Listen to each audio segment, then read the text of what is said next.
Hello, welcome back for our next Blackfeather Paranormal Investigations. I'm excited to see how our players fare with this week's supernatural entity that they're going to run into. Should be a lot of fun. Before we get started, I'm going to say a few words about our sponsors and then let everybody introduce themselves, and then we'll jump right into it. So first off, as I mentioned, our sponsors, let me just get that into chat here. Oh, it won't let me do that much text in chat. Still getting used to the YouTube's requirements versus Twitch's. Let me trim this down a bit to just the links. Wombo wombo, indeed. All right, so there we go. First one being Fundamental RPG, which is the system that this game runs on. It's a simple D20 system that's not tied to any genre, so you can use it to play any style of game that you would like, from high fantasy to sci-fi and everything in between. You can pick up your own copy. It looks like this on Amazon. Or if you prefer a digital version, you can get the PDF at coffee.com/Raven, like it's spelled at the top. Which way is my camera pointing? Yep, right up there. There you go. Top right-hand corner of the screen. Also, go check out Die Hard Dice at dieharddice.com. Let me get those links into chat real quick. There we go. And so one more sec there. There we go. So dieharddice.com, they sell amazing polymer and metal dice sets and accessories. If you use the code ANIMUS, the capital A, you can get 10% off of your order, and until December 20th, you can actually get 15% off of your order. They have sort of supercharged the discount code for that. And then also that second link there is a set called the Nightshade set. It's a metal set. It looks like this. It is very satisfying to roll. With purple and pink tones to it. Highly recommend that. And then something that just launched today that I am particularly incredibly excited about is the Blackfeather set. They just launched a set specifically for us. I'm going to try to get this onto the camera without dropping it like I just did, because it's a whole set and it's very pretty. I'm going to put it right there so you can hopefully see that. They are really pretty. Purple, black, and white dice that are also a little bit clear with some swirly sparkly bits in it. They're gorgeous and I absolutely love them. You can pick up your own set. I'm going to grab the link for that as well and put it into chat. There you go. That is our sponsors. If you want to catch up on this show or any others that we have here or on our Twitch channel, you can do so here. Our whole archive is here on the YouTube channel, or at the Fantasy Network at watch.thefantasy.network. And then with all that out of the way, we're going to go to introductions. So we'll start with, normally we would start with Bodelia Art. She couldn't make it tonight, but go check out her stuff on Twitter. And then right below that, we've got Par. Tell us a little bit about yourself and your character. Hey. I'm Par. I exist on the internet pretty much. In a constant state of anxiety. That's me. And tonight I am playing a person who gives you great anxiety. Eli Jones, the Hammer. He's a ghost hunter who's very adept at making ghosts angry. Which is not true. Not the greatest in the line of work of ghost hunting. But he's lived so far. That's true. We'll see if Eli survives tonight. I got my fingers crossed that he will, but we'll see. Performed a service. I love that. All right, awesome. Next, we've got V. Tell us a little bit about yourself and Julie. Hi, I'm V, or Vanessa. I am an artist. I work primarily in watercolor and pencil sketch, as well as some digital art. And if you'd like to take a look at any of my work, you can certainly do so. I have an art Twitter, which is at Peppero Draws. That's Peppero like the candy. Just recently getting back into the swing of doing some digital stuff. For a while, I was out a laptop, so that was wonderful. That was sarcasm. It was horrible, and I hated it. But now, recently, I've started posting some sketches and stuff again. So if you want to check that out, you certainly can. And I play Julie, and she is a PhD student doing her degree in parapsychology. She's in the middle of writing her thesis, and she's also a psychic medium, which is something that she got from her grandmother. Skipped a generation, passed over her mom, and now Julie is fortunate enough to have those abilities, and that's kind of what spurred her into following the education that she has. And she just genuinely loves to help. She has a habit of giving ghosts the benefit of the doubt, even perhaps when they should not have the benefit of the doubt. But her main focus is to help spirits pass on and help cleanse a space and give people back their spaces. And she likes to take little souvenirs as well. If you think of like the Warrens and their house full of different items that they keep stored away, Julie kind of does that. She brings back items that have ghostly attachments to them, and she brings them back to the university, and they kind of care for them and keep the spirits there and have them tucked away and safe and, have their own little space. But yeah, that's me and Julie. Awesome. And then next, we'll have Nikki joining us later. She couldn't make it right now, but she is on her way. But go check out her stuff at JaniePotts7575 on Twitter, because she has lots of cool things that she does as well. And that just leaves me. I'm Raven. I'm the creative director for the Raven Evermore, which is my brand for all the various things that I do, most of which are tabletop related, such as Blackfeather Guild and Fundamental RPG. And I do a bunch of graphic art and design and things like that too. I'm a little all over the place, but you can find all of that at my link tree, which is linktr.ee/theraven, like it's spelled below my face.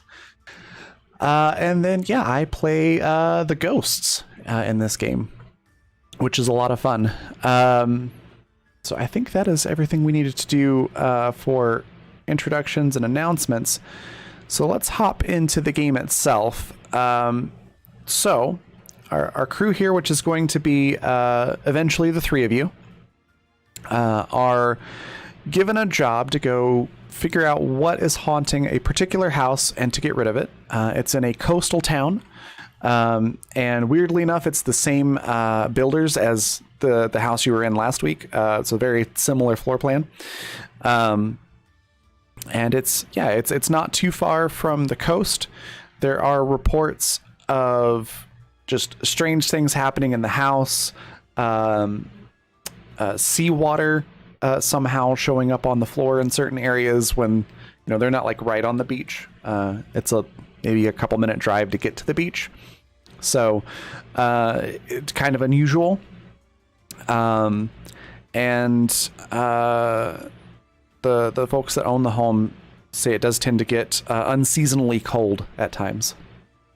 So that's the information you have starting out. As always, you can try to do an education roll to see what you might know about lore for the area or what you've researched to see if you can get some more details. And then we will also need you to select your equipment for this investigation.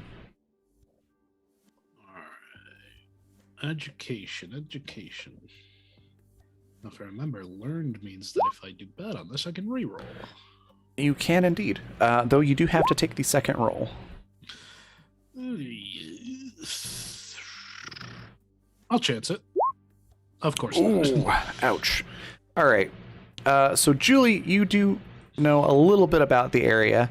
There have been some stories of there's a couple different murders that happened on the pier not too far from here. One was a woman in her 30s. Another was a man in his 20s. Nothing too particularly weird about it. Just sort of your run-of-the-mill homicides. But there are rumors that the ghosts of those two haunt the pier. And there has been like some salt water or seawater type phenomenon that's happened with that, but nothing about them really moving away from that. There was also a lighthouse, or there is a lighthouse, I should say, in the town where the lighthouse keeper died. He was locked into the basement and drowned during a storm where the bottom of the lighthouse flooded. And then there is also let's see, what'd you get? You got a 15? Not a whole lot of details on it, but there's a story of a serial killer that would choose his victims from this particular town frequently before he was caught. And he also had a thing for like sort of flooding houses. And there's like urban legends that, his ghost still roams the city and things like that. So that's all the information you have going in. What equipment would you like to choose?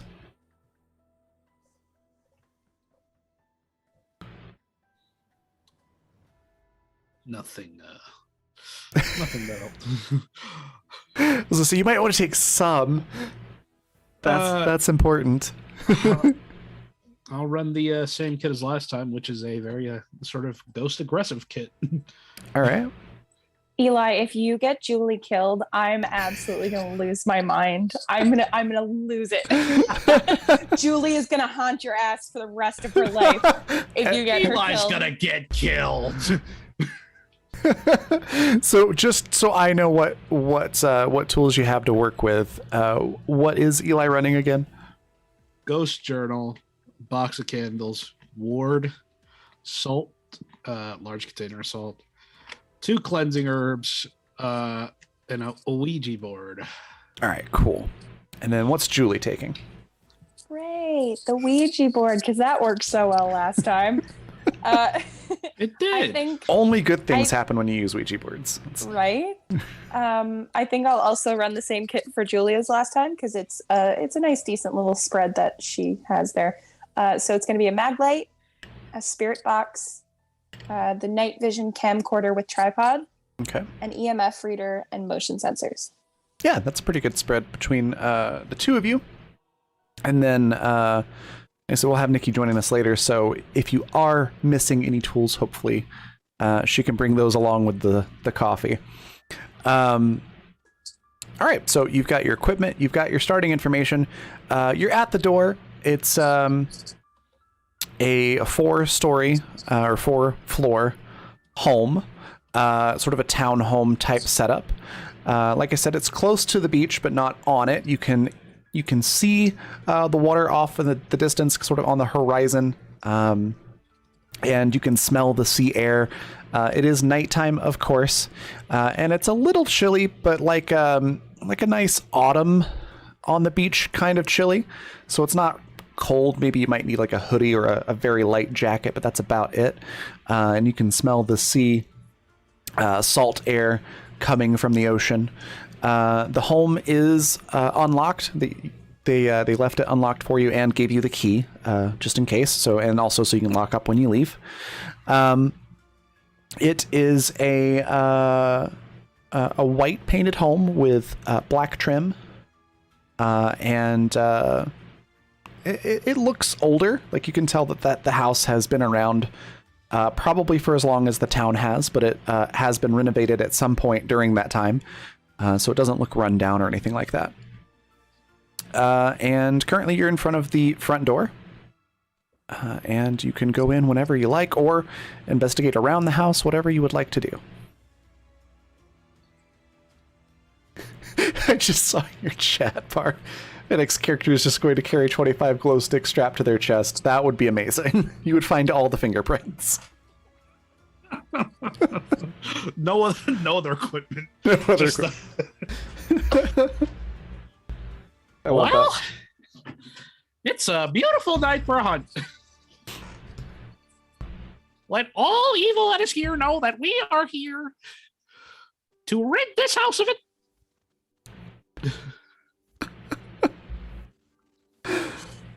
I don't know if I should be more concerned about the fact that I forgot about the voice, I did too. or that Julie is not sharing those goals. But you know what? It's fine. We'll take it as it comes. Yeah, it's just it'll be okay. I say hopefully. Yeah. Okay. So yeah, Julie's just gonna go on in. She'll open the door first. All right. As you do, could I get a sight roll? Sure. You see a teeny tiny frog. Hold on, I'm just trying to make sure I've got all my points right. 6, No worries. 4. Okay. 27. Nice. So you can immediately see that this front entry room is set up sort of like a mud room, or in this case, a sand room. There is a little sort of set of cubbies on the right-hand side as you step through the door where, you can put your shoes, and there's a bunch of those, like, I can't remember what material they're made out of, but it's like a fiber weave almost sort of mats that you put on the floor, so that, the sand can kind of settle down into the mats instead of being carried throughout the house. There is a sort of office/library to your left, and everything is decorated in that very touristy beach town style. So there's like little lighthouses and starfish, sort of hanging up on the wall, and all of that kind of decor. Ahead of you is the hallway that goes to the garage, and the stairs that go up to the main floor. Let's see what else. Oh, also it's a little cold in the house. Not like freezing or anything, but enough that you're like, I wonder if they just haven't turned their heat on yet, because it's a little chilly for inside. Okay. Interesting. Foul spirits, flee this place now, lest we wrest you from your hidey holes. Of your hidey holes. Oh, God. I don't know what I'm saying anymore. I love Eli so much, and I am going to be so sad if he dies.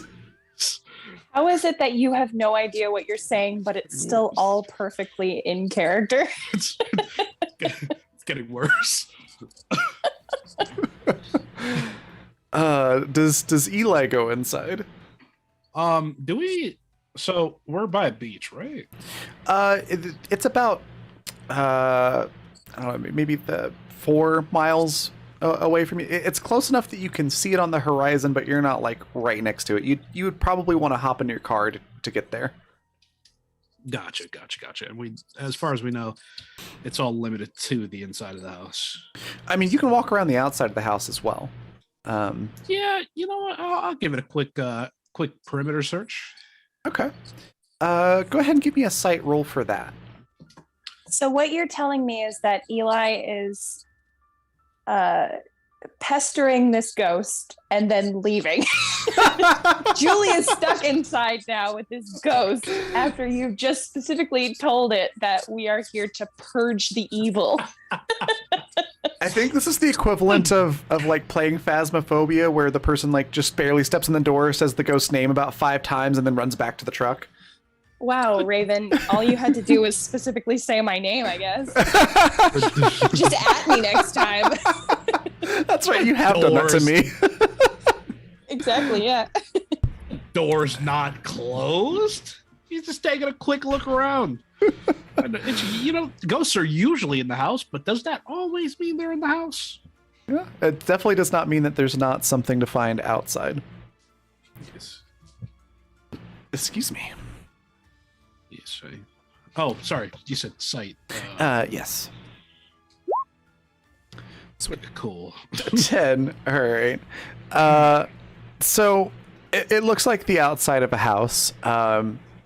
There's not a whole lot to see. You do note It's that definitely a house. yes, you do note that the decorative shrubbery that they've put around the edge of the house complements the paint job and everything quite nicely. They have good taste in gardening. It's a well kept lawn. There is something that you see on the third floor window that catches your eye for just a second, but you're not sure if you actually saw something or if it was just, like maybe it was a car headlight that reflected weird off the window or something like that. But it was enough that you caught some motion and it caught your attention for a second. Speaking of cars and headlights, there is a car that approaches, and welcome in, Nikki. If you are ready to hop in, feel free to tell us a little bit about your character and go ahead and walk up. Your compatriots here have just stepped inside. Well, Julie has stepped inside. Eli is snooping around outside. Alice is was I forgot. I'm describing her. Yeah, just a little bit about Alice and her personality, what she looks like, that sort of thing. Oh well, I guess I just will describe how she walks in, and that would kind of give some of her personality. That's perfect. She you're saying she was in the car, right? Yeah, we're gonna have Alice just drive up right at this moment. Okay, so Alice has a Prius that is like an electric blue Prius, and she kind of speeds up. She drives too fast, and she like slams on the brakes and park it. And as she exits her car, you can see like a shopping bag fall out, and she'll shove it back in. And she's got like black little ankle like fake Doc Marten boots on, and she's dressed like it's like 1998. but she's got a new phone. Like it's like you could see her like toss the box back into the car. It's like a new iPhone in one hand, and she's got a Starbucks holder in the other hand. Okay. And she's just kind of trying to make sure nothing comes out of her car, that her shopping bags don't come out, and she's just like rushing towards the Eli, probably since he's outside. Fantastic. Okay. So Eli, you can see now that there was a car approaching, so maybe that's what you saw in the window. And you can see Alice hopping out. How do you respond? Eli will shake off that thought and hail! I don't think we properly were introduced last time. Eli Jones. Hi, I'm Alice. What was your coffee order again? My what? Your coffee order, Starbucks. I all Starbucks. I don't drink on the job. Okay, well here you take plain one.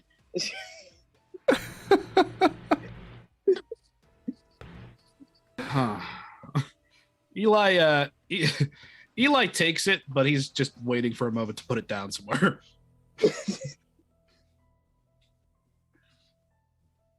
Let us go. We must cleanse this place. All right. Probably.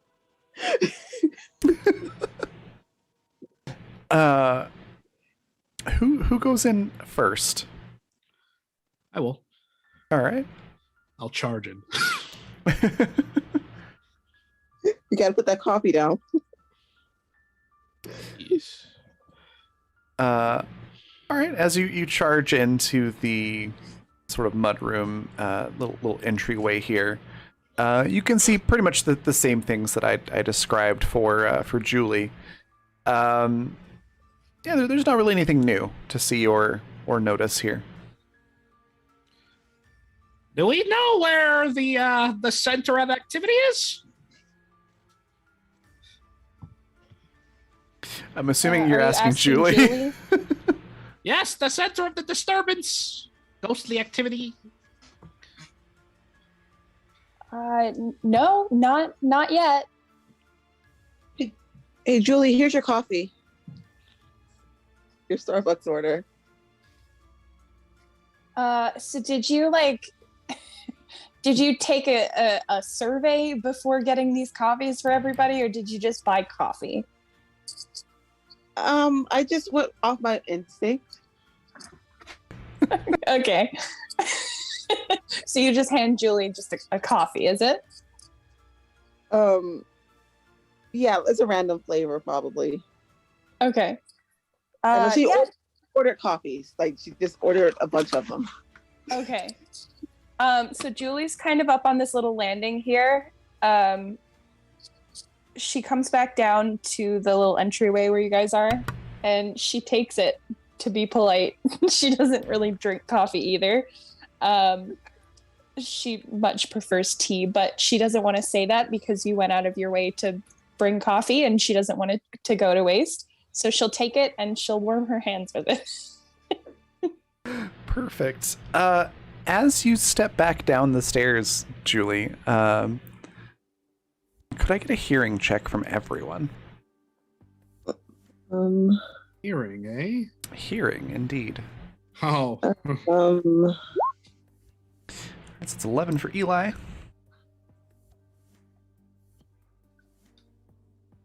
I am 23 for sure Julie. what Sorry, what was that? I am not sure what my hearing check is going to be. Can I just not be listening? Sure, that's totally fine. So figure it out. No worries. So That I have to deal with. So Julie, you're the only one that hears this.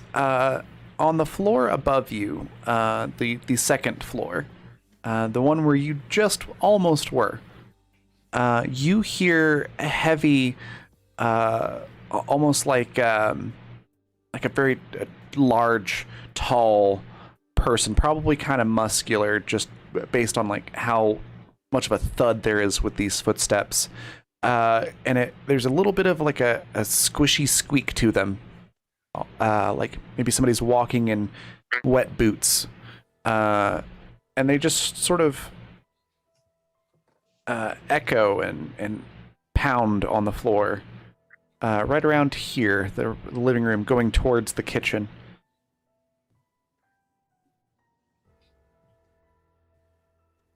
Okay. But you seem to be the only one that hears that. Julie specifically looks to the other two to see if they have any sort of reaction. And when she sees that they don't, she turns to Eli and she says, "Well, you were looking for some indication, and I guess you didn't hear it, but there were just some footsteps up on this next floor if we want to go up and take a look." Say no more! He charges up. Oh, for the love of God. All right. Go ahead and move your token to where Eli is. Eli's in a good mood. Eli's in a really good mood. All right. And then, Nikki also just go ahead and grab any one of those tokens and just move it wherever you want Alice to be standing. So Eli, as you charge up into the dining room, it suddenly feels extremely cold. The temperature is much, much colder than it was downstairs. Enough to give you a bit of a chill. And I need a discipline check. Oh no. Oh. An 11. So that's going to inflict 2 fear on Eli. And you suddenly get this whiff of like brackish water. It's enough to sort of not smell like super gross or anything, but it's enough to like maybe make you take a step back or something like that, as it just sort of hits you right in the face like a wind. And it is downright chilling, as they say. Nice. Oh, I wish Eli didn't. I wish Eli didn't smell so well. But that's all that happens. It remains cold, but that smell just sort of fades away, and nothing else seems to like jump out at you or anything like that. Was this ghost a fisherman? I feel and smell the embrace of evil.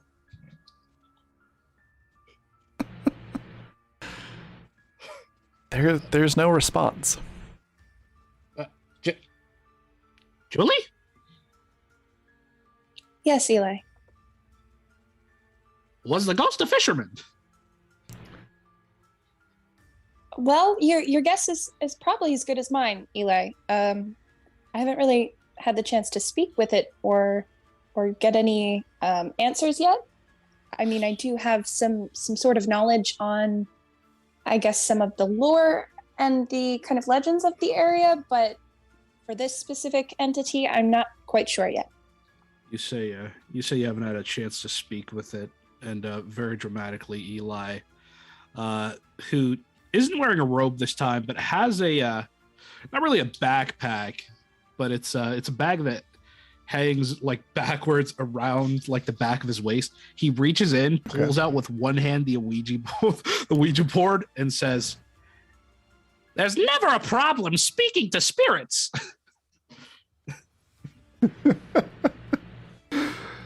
All right. Are you using the board now? He's mostly brought it out to show to Julie. Okay. Because I don't believe she was there last time when he actually used it. I don't think anybody was there with you. No, Eli was kind of off on his own. Yeah. I'm something of a spirit caller myself. Julie does not comment on the irony of Eli addressing all these spirits as evil, but then being willing and carrying around a Ouija board everywhere to speak to them. She thinks it's a little counterintuitive for somebody who doesn't like evil, but she's gonna keep that to herself. She does, however, look a little concerned because Eli is very unique and interesting, and she's a little concerned about his methods. So she just kind of like gives you a little thumbs up. Oh yeah? Okay. All right then. Okay. With a crack of his fingers, Eli's gonna set up the Ouija board. All right. So go ahead and you're able to set it up. There's a dining room table not too far from you if you want to set it up there or on the floor. Either way is fine. And then when you ask your question, I will need a engineering magic roll. And I know Eli does have training in Ouija board, so feel free to add that to your total. That is well, it's engineering magic. Engineering magic, yeah. Okay, so that is a is a +9, +6 for spirit calling. Well, I could call it spirit calling, but we use a Ouija board.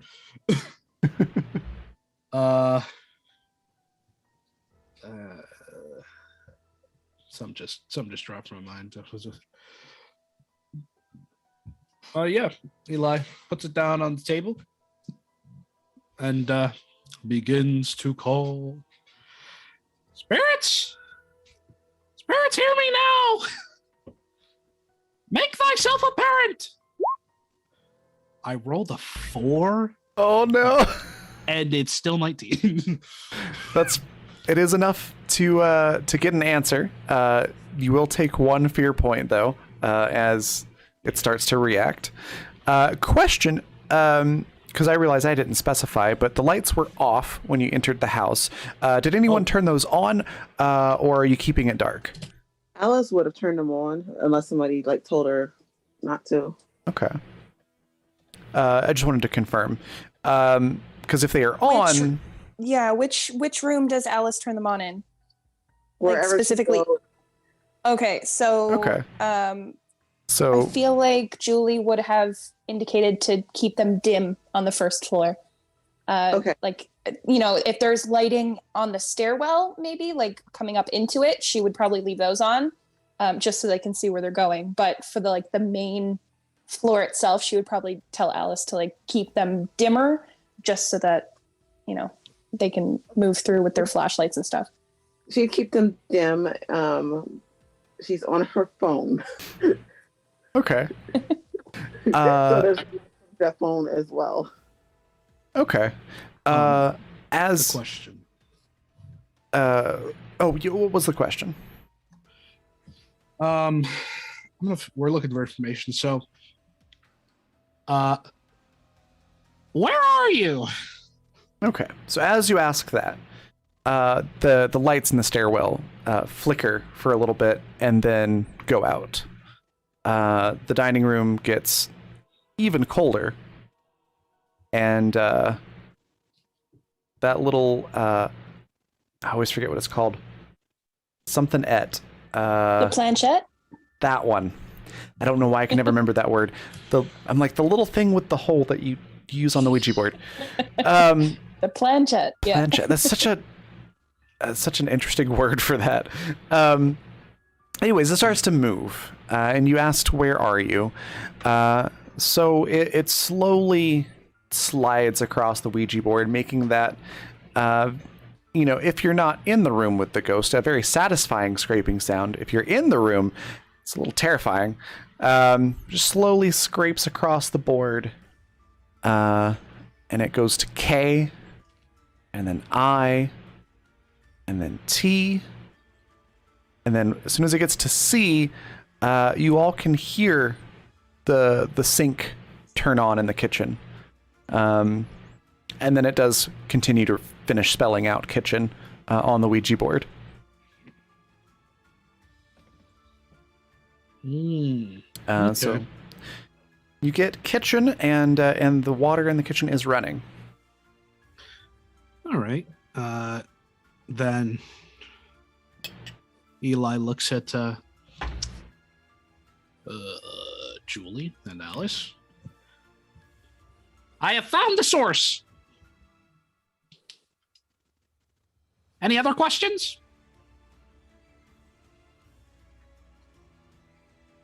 Do you have a napkin? What? A napkin. No, but there's a kitchen. Yeah, I got something on my dress. I don't know how it got on here. Alice is just unfazed by everything. It's great.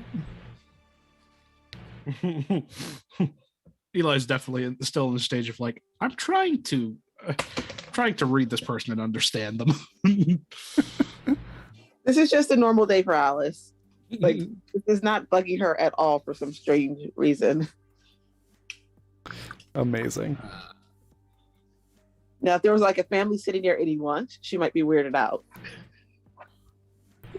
Well, Julie's gonna. Sorry, not Julie. I said Julie instead of Eli. My lord. Eli's gonna momentarily leave the Ouija board where it is if nobody has any more questions. Okay. And walk over to that kitchen. As you do, I need another discipline check. Just gonna put the coffee down, but all right.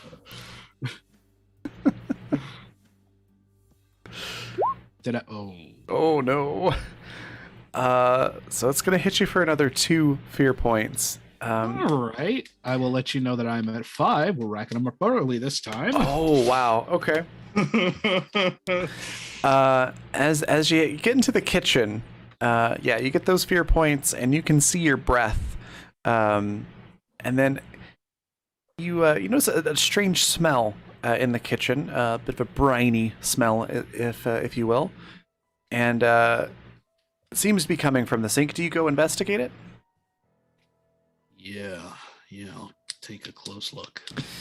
All right. As you do, that is seawater pouring out of the faucet into the sink, and as you get a little closer, maybe you lean down to sniff it, or maybe you put your run your fingers under it to kind of get a real good sense of what it is.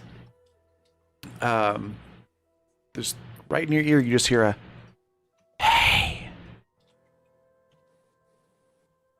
Just in my ear. Right in your ear, yeah. Just like somebody standing over your shoulder, whispering in your ear. Damn you! You know I'm hard of hearing. What am I doing?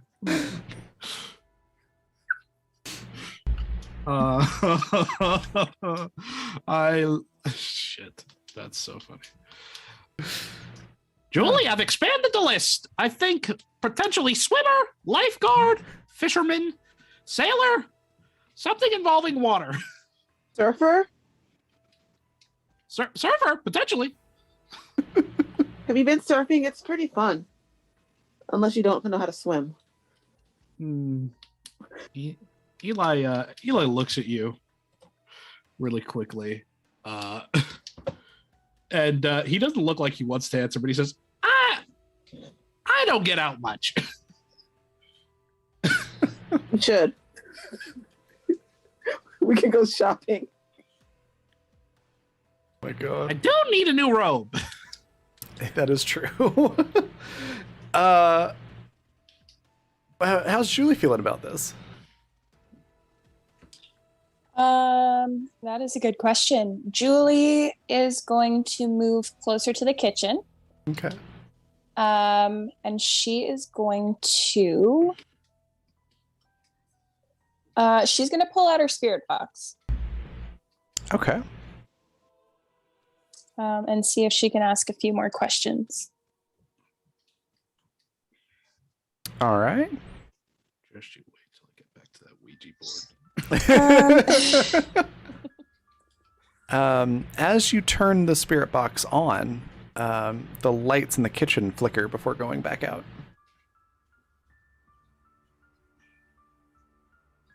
Okay.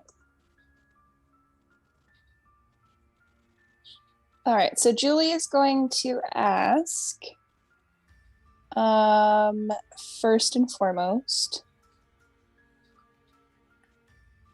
were you the one of the people from the stories where they said that someone was killed on the docks?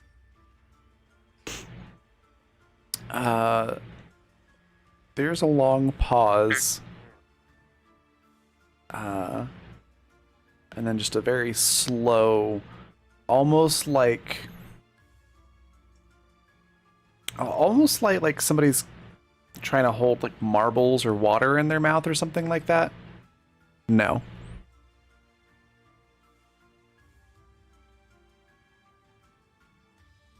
Okay. Let me just consult my notes here about what else we have. Were you the keeper of the lighthouse who was locked in the basement?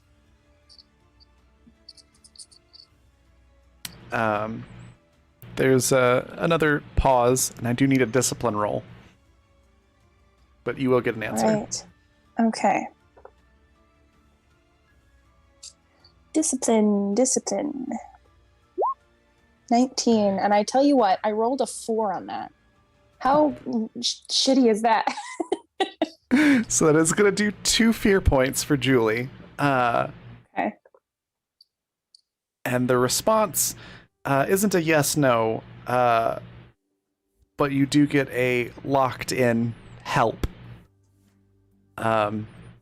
which would correlate with the story that you were researching. Okay. Where are you locked in? And at that point, the lights in the kitchen and the living room flicker on and off, and your spirit box shuts off. Okay. Julie is just going to spend a moment to inspect the spirit box to see if it was like physically turned off or if there's something wrong with it, like interference. Everything about the spirit box looks like it should be working. The batteries are relatively new. They're put in correctly. It just won't turn on. Okay. She's just gonna like fiddle around with that to see if she can get it fixed while Eli and Alice do whatever they have to do. All right.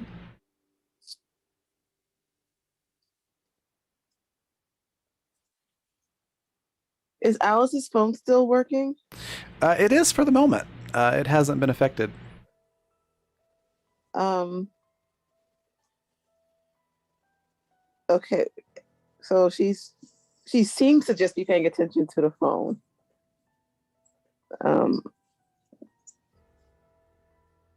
Like weird shows up on the camera if she tries to take a picture, right? No, nothing seems to show up on the camera or anything like that. Did Alice get like a screen protector or a nice case for this phone? Just out of curiosity. It's in her bag. She just got the phone.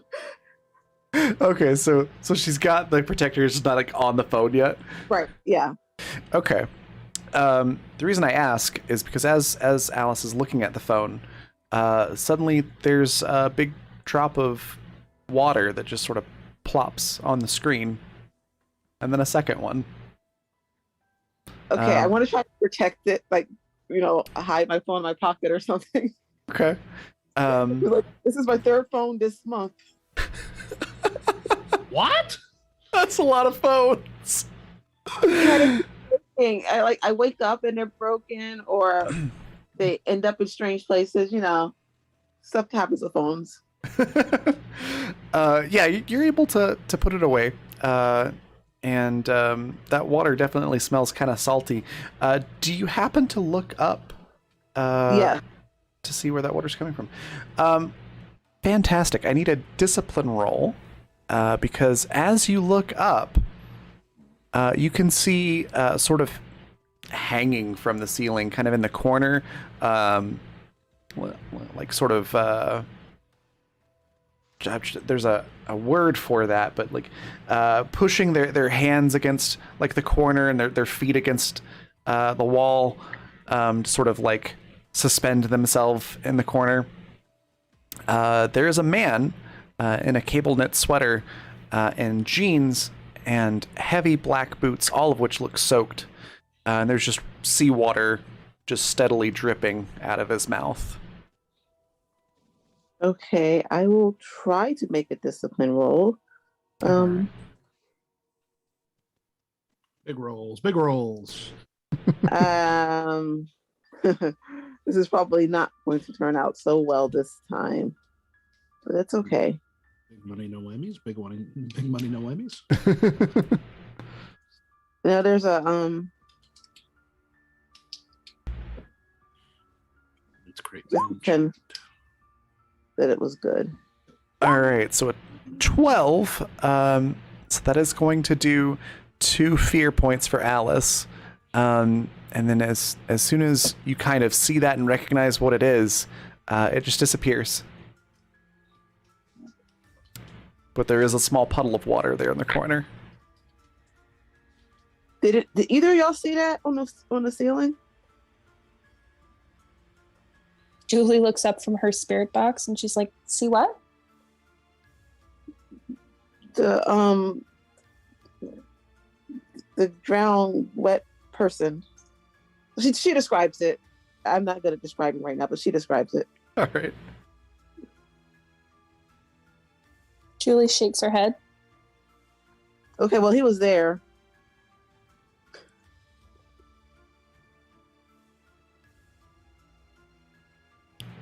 Julie's gonna come over closer to where Alice is standing, and try to see where that is. Like, look in the corner there.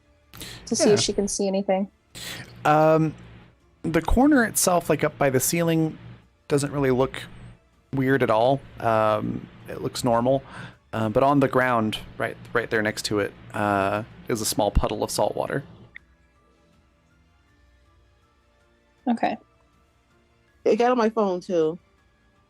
My new phone that I just got today. Do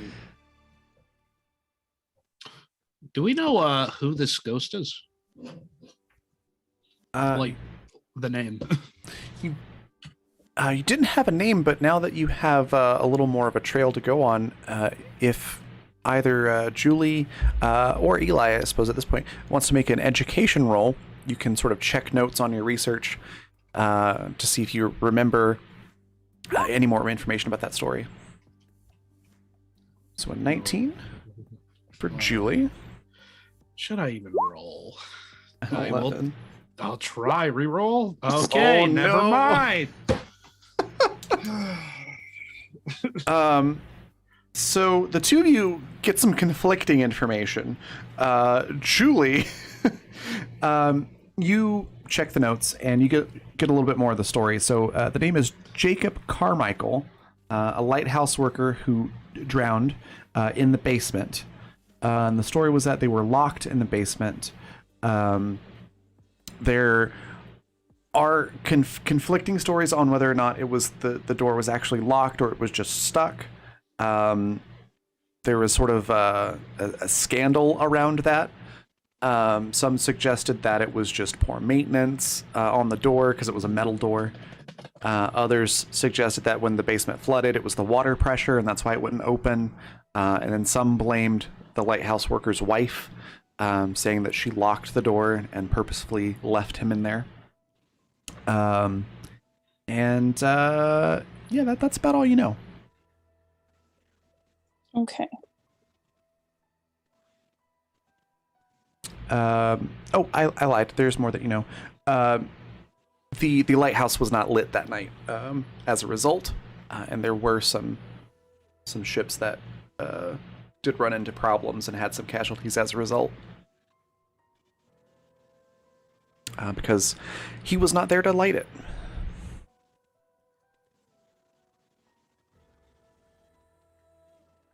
I don't know if you've been able to hear me tip typing on my laptop. Is that coming through my mic? I cannot hear it now.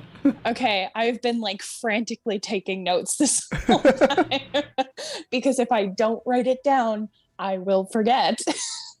I understand that so much.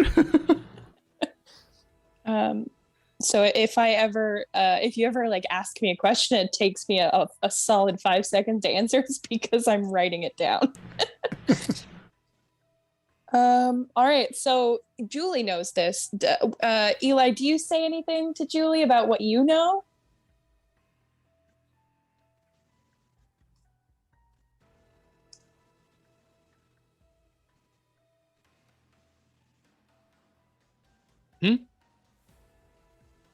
So I know Raven said that we kind of got some conflicting information here. So Julie tells Alice and Eli, based on her notes, you know, the name that she's received and several of the theories of what might have happened to him. Do you have any input on that? Sorry, did I receive a different name? I just blanked. Sorry, what was it that you were asking? Did I receive a different name? No, you had the same name, but you had that conflicting information that it wasn't actually the basement where he drowned. It was that he fell off the top of the lighthouse into the water. Also, that it wasn't the wife. It was a rival of his from the town, somebody he owed money to, and that it was definitely classified as a murder and not an accident that some people thought was maybe a murder. So, lighthouse or docks? No, you got lighthouse from it as well. Sorry, lighthouse. So we, I think Eli wants to ask on the Ouija board where or which location. So she's trying to shorten it to one word each. So like docks or lighthouse or Okay. Where did you die, buddy? Go ahead and make a discipline roll. Oh. As the flanchette moves to L.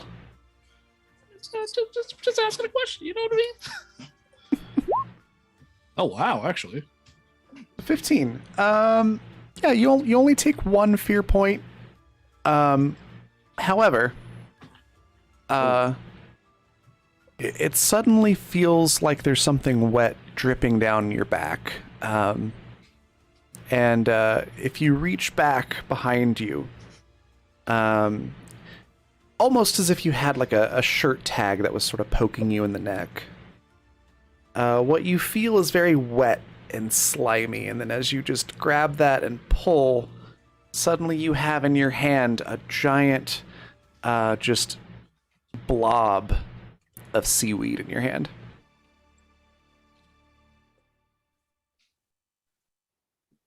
I will not stand for this.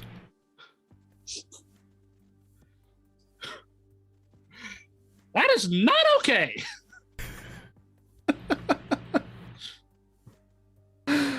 All right. So I'm holding this seaweed. And then I do want to whip out a cleansing herb. okay. As you light that and you go to cleanse the room, things do seem to quiet down. The water shuts off in the kitchen. The room warms up a little bit, and things seem to calm down for the moment. I'm just responding to its aggression. Which is in response to my own aggression, so. It's a cycle.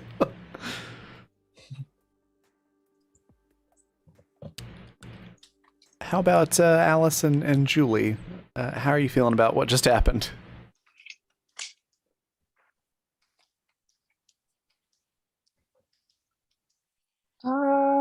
Good question. What is Julie feeling? I think Julie's just she's content in the fact that they're getting a little bit more information. Like it seems like they're on the right track. So I think the one thing she's probably worried about most is Eli kind of egging the spirit on. So, she keeps a generous distance from him at all times. Okay. So, Alice is trying to get her case and screen protector on her phone. All She right. seems to be completely underprepared. This seems to be a theme that she's never quite ready. Let me roll one of these fancy Blackfeather dice from Die Hard Dice over here to see if something happens or not. Oh no. I'm sorry for Alice's phone. As you start trying to put that case on, seawater just starts to pour from like the headphone jack and the charging port. Way more water than could possibly fit in the phone. And I need a discipline roll to see how Alice reacts to that.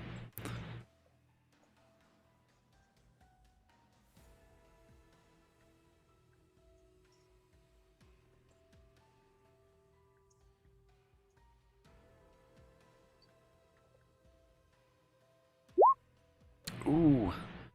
All right, so that's gonna be 3 fear points for Alice there, as this very cold seawater just starts pouring out of her phone.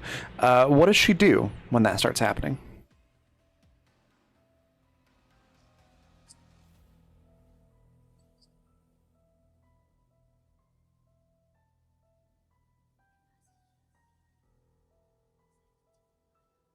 You still there? You might be muted. I'm sorry, I muted. There we go. Okay. She at first she tries to shake the water out of the phone. Like, I know it's not going to work. Yeah, it just makes it worse. More water comes pouring out of it. And she's going to put it on the table, and she's like, that phone is haunted. And she's like pacing, like you can tell she's getting nervous because she's drank the coffee, and she probably had another one that she's grabbed now and she's drinking it. So you can tell she's upset, but she's just like, phone's haunted. Okay. Probably a solid liter of water pours out of this phone before it finally stops.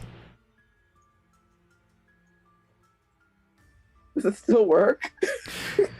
Not currently, no. It's very dead. It's deader than our friend who seems to be haunting this house. She's gonna like curse under her breath because she has to buy yet another phone. Maybe the bag of rice trick will work and it'll be revivable. We'll see. You should get like a bulk discount with the amount of phones that she breaks. Yeah. So I believe that puts you at what, 5 fear points now? Yeah. Okay, so we've got Eli and Alice both have 5. Julie, you've got, I think, was it 2? Let's see. Julie has 2 fear, yes. Okay. Well, with everyone being sufficiently frightened at the moment, I think that's a good spot to take a break. So we're going to go take a break, go grab a drink, snacks, anything that you need to do, and then we'll be back to find out how our party fares with the rest of this investigation. So we'll be right back.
Hello, and we are back. So, when we left off, we had Alice, I believe, with 5 fear. Eli had 6, and Julie had, I think it was 2. And a bunch of scary stuff had just happened. But Eli had used some cleansing herbs for the room, and things seem to have died down a bit. So, what do you all want to do next? Alice putting her MP3 player. She's got an MP3 player and she's listening to it now. Okay. As you listen to that, you're able to kind of calm down a bit, like some nice soothing music in there, and it removes 5 of your fear points, and you are feeling confident and unafraid again. Wonderful. I'll swap out the Ouija board for the ghost journal, Okay. just to see if the ghost would like to write at all. Okay. I guess we're just at this table. You set it down, and everything seems to be still pretty quiet. Nothing really happens with the book right now. It's a little shy. I'll leave it there for a few minutes.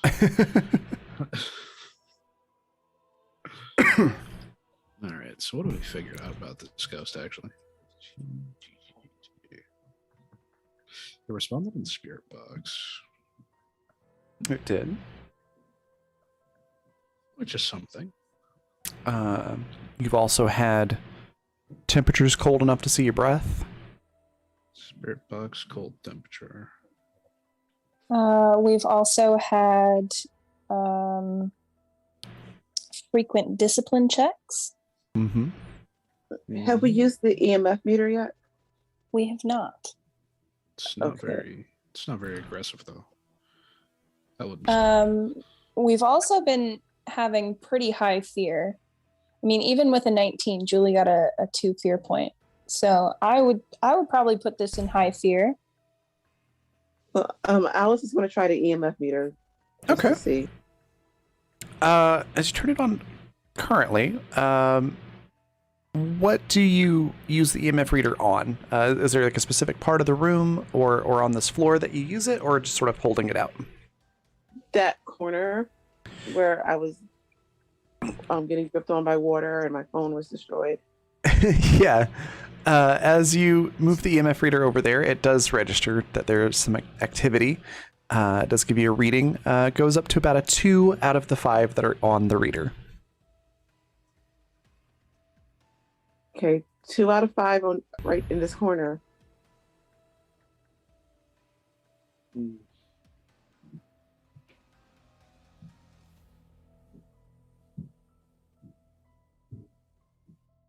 And then I guess I'll just try to walk around the room, see what I can see. Okay. As you walk around, there's not much new to see on this floor. The kitchen sink still has the remnants of that seawater that had come out of the faucet in there, but it's since been turned off, so it's just a little bit in the bottom. The kitchen is mostly unremarkable. Looks like your typical, coastal town kitchen. There's a couple of wet spots on the floor from the seawater that's been going around. You don't really notice anything of particular note, though. As you are walking around, you do hear sort of a dripping sound coming from upstairs as you get by the stairwell. Y'all, I think it's upstairs now. Do I? Eli will go over to the stairs. Do I smell like water, brackish water upstairs? Let's do a scent check, a smell check. Thank you. Eli's got quite the woofer on him. Nice. So yeah, with smell and taste of 23, you absolutely can smell brackish sort of water. Almost like it's a standing brackish pool, sort of stagnant water sent to it, coming from the third floor. Perhaps I acted too soon. I will be with you soon, spirit. And Eli will go up. This building has too many stairs. All right, as you go upstairs, at the top of the landing, there's that little hallway. You've got the utility room on your right, and to your left, looks like the master bedroom, which contains a bathroom and walk-in closet. There's also, just the stairwell that goes up to the fourth floor. So where on the third floor do you go? Let's go. Let's check the closet first. Okay. As you look in the utility room, it's pretty standard stuff. Your furnace and water heater and that sort of thing. It feels a little chilly in there, but aside from that, it doesn't really have anything of note.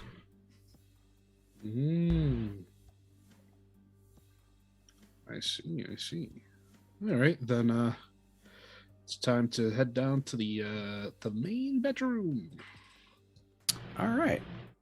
As you get to the master suite there on the third floor, that brackish water smell, sort of briny scent, gets a lot stronger. And as you poke your head in there, nothing really seems to be out of place. The bedroom itself looks pretty normal. Though, do you step all the way into the room?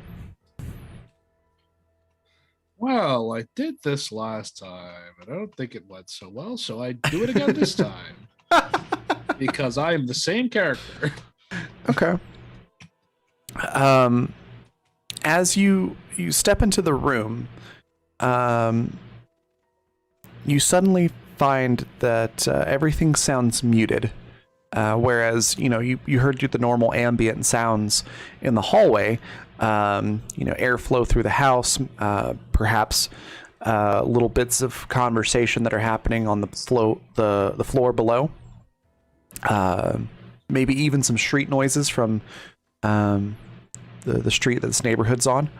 But as you step into the bedroom, it's all completely muffled. Almost as if you were trying to hear things from underwater. And that the silence is a bit oppressive. Okay. Yeah, this seems like the place. Got him! As you call out, even your own voice sounds very quiet. Could I get a hearing check from Alice and Julie to see if you hear it?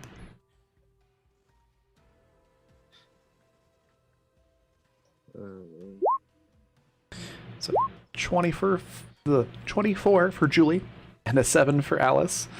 So Julie, you hear the faintest hint of Eli's voice, and it sounds like he's speaking from underwater, but you can tell that he's saying something. Unfortunately, Alice, you don't hear anything. No, I'm busy listening to music. I was gonna say, perhaps you still have your headphones on.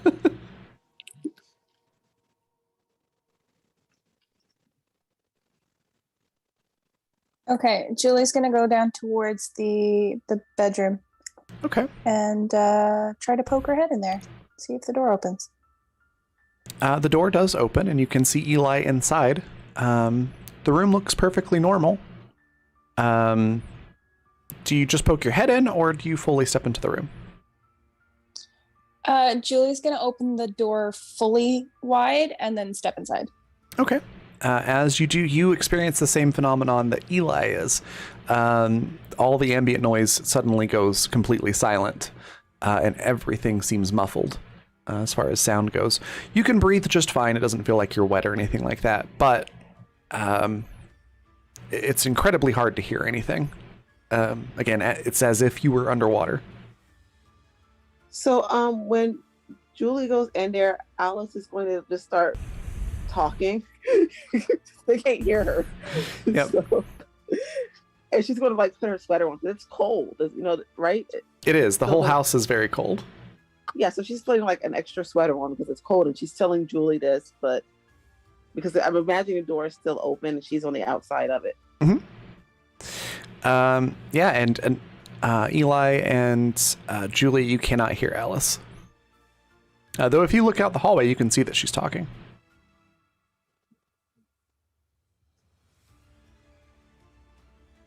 Julie's just going to like step back over the threshold of the door. Your sound returns. You're able to hear Alice talking and the ambient noises in the house and everything. Interesting. Yeah, it was on clearance.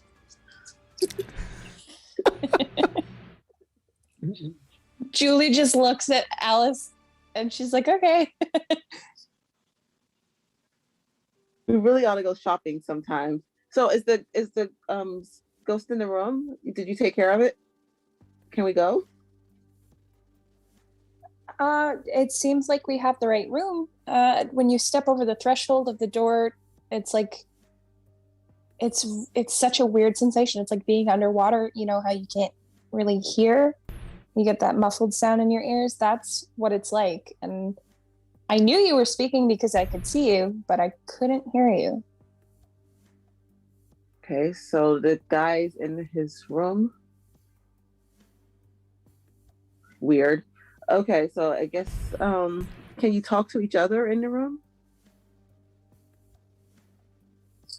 Julie steps over the threshold again and goes, "Hey, Eli." It's very difficult to hear each other. You can kind of tell that the other person's talking. You can hear something, but making out actual words and sentences is impossible. Ah, okay. In that case, Eli's fairly certain this is the room, but still wants to, check other. Just make sure the presence is mainly this room. So is that you looking in the bathroom? Yeah. Awesome. Pop that door open. Yeah. So you've got. I think that the actual map is like a stand-up shower. But we're gonna say that this whole thing from here to here is a bathtub. And it is full of just inky black water. That's even starting to spill out over the edge a bit.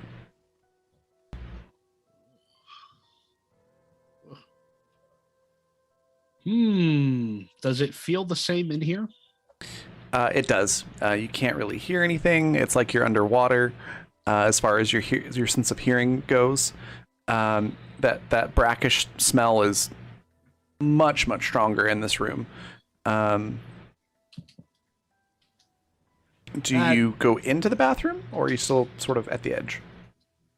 That makes me a little more. We have radios, don't we? Yeah, I don't think that's like one of the like equipable items. I think you just have those, if I remember right. Yeah, you should have radios. Then assuming we have like communicators, basically. Eli will. Is Julie still in the room? Julie is still in the room, but she's at the threshold of the door, so she hasn't moved right into the room yet. So Eli will motion at the radio tracker and sort of lean in, see if it communicates better, basically, than just speaking in this space. And if she can hear him, he says, "The bathroom also feels the same, and there's a tub of water here. Very bad stuff. Gotta expel the spirit." So Julie, on the radio, you hear a series of noises that roughly matches that tone and length, but the words are very garbled, as if it's coming from under 7 or 8 feet of water. Sigh. She just looks at Eli and shakes her head. He points at the bathroom and then makes a big circle with his arms and then points at the room and points at the bathroom again and basically just like switches hands back and forth so that the fingers are pointing like crossed. Okay. Try to communicate that the bathroom and then the circle, this space connected. Julie sighs.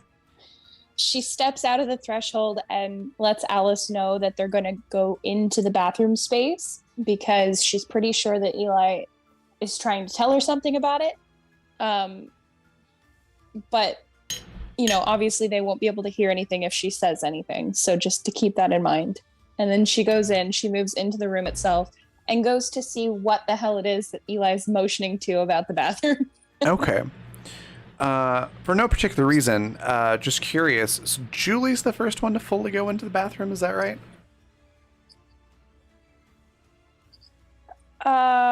Julie is standing on the outskirts of the bathroom, looking in with Eli.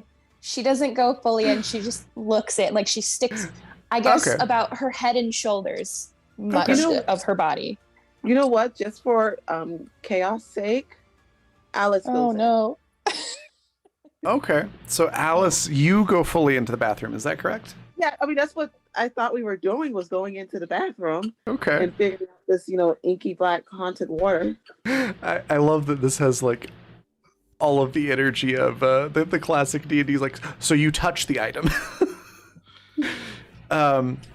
Anyways, yeah, Alice, as you go into the bathroom, I need a discipline check. Certainly. What did she get? So a 15. So you get 1 fear point. That MP3 player is still working pretty well for you. Still feeling that nice calm from that music that you listened to earlier.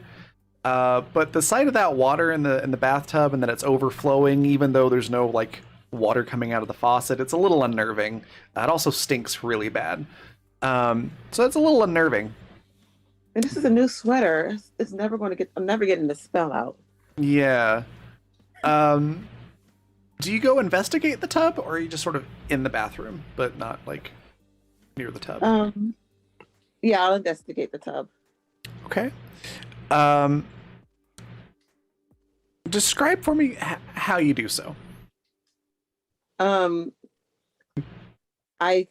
smell my sweater, which is really terrible.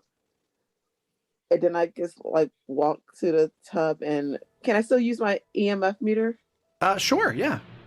And I have the EMF meter, like trying to get readings. As you pull that out, the EMF reader does return a reading. It goes up to 4 out of 5 on the reader. And as you sort of reach out to move it over the tub, suddenly a hand just erupts out of the surface of that water and grabs your wrist and just yanks you towards the water. Could I get a might check to see if you are strong enough to prevent yourself from being pulled into the tub? Probably not, but 17? Oh, that's better than I thought. Yeah, unfortunately, it is stronger. So that was a decent roll, but it rolled pretty well. So it pulls you into the water, and suddenly it doesn't feel like you're in a tub. It feels like you are in the ocean. You're under the water, and it is pitch black, and you can't see anything. And I need another discipline check. Ruh-roh. 11. So, given the situation, it's going to give you 3 fear points. So that should put you at a total of 4. But you are able to, after a moment, break the surface of the water, and if you so choose, which I imagine you probably would, pull yourself out of the tub. Though you are completely drenched in this like stagnant smelling ocean water. Yeah, I didn't want to take that swim. I'm going to exit the bathroom now. Okay. What does Julie and Eli do as you witness this? I imagine Eli and Julie were standing in the doorway, and Eli was like pointing down towards the wardrobe room because he wanted to check it as well, and was about to step in, and then Alice just brushes right past, and he's like, "Oh, okay." And then he sees this happening. He lunges into the room to help her out of the tub. Okay. Thank you for the help. Just stay away from the water, though, please. Usually I take the risks.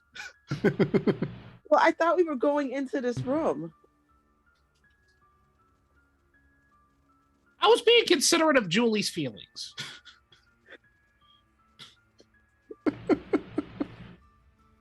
You know, save every ghost and all that. Okay. There's an ocean inside of the tub, so we will have to take care of that. What? When I was pulled in, I was in like an ocean type thing, so I think he's recreating his drowning or something. Oh. Maybe we gotta save him. Well, I'm not that good of a swimmer, so are you a good swimmer?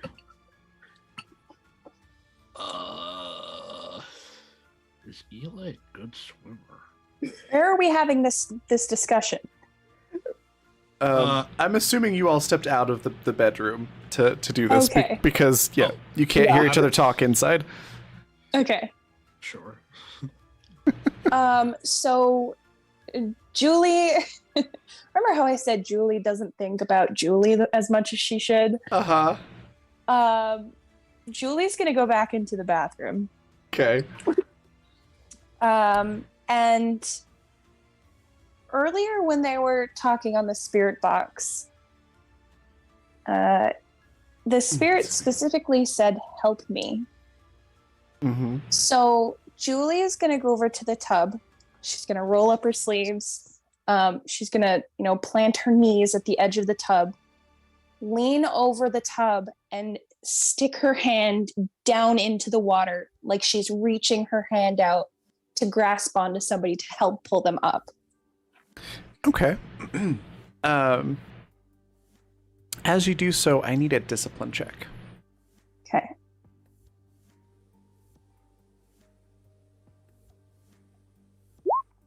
$29. Okay. So you actually don't take any fear from this, surprisingly. But a similar situation happens to you.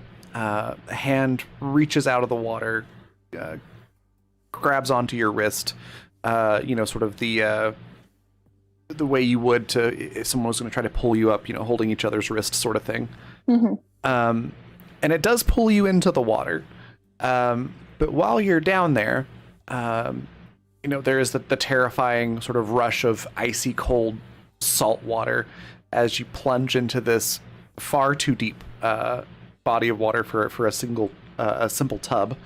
And everything's pitch black until you can just start to see the sort of ethereal looking outline of this man, Jacob Carmichael, and this sort of like almost zombie type hand sort of reaches out from him through the water, and sort of grabs, not in a painful way, but just sort of like grabs at your chin just to direct your head to look at something. And you can see through the water a lighthouse, and you can, it seems to be really wanting you to see the fact that the lighthouse is not lit. And then as soon as you are able to, witness that, the next time you blink, you find yourself in a normal tub full of just really weird water, and you're fine, and your head's above water and everything. Okay. Julie's going to remove herself from the tub. Okay. Sopping wet through this door out back into the hallway where she can speak. And, she kind of, she didn't take on any fear points for this, so she feels relatively okay. Mm-hmm. And she looks like she's more so the wheels in her head are spinning rather than, the fear that she probably should be feeling because, like I said, Julie doesn't think about Julie sometimes. And she says, I think it has more to do with the lighthouse. The lighthouse was not lit.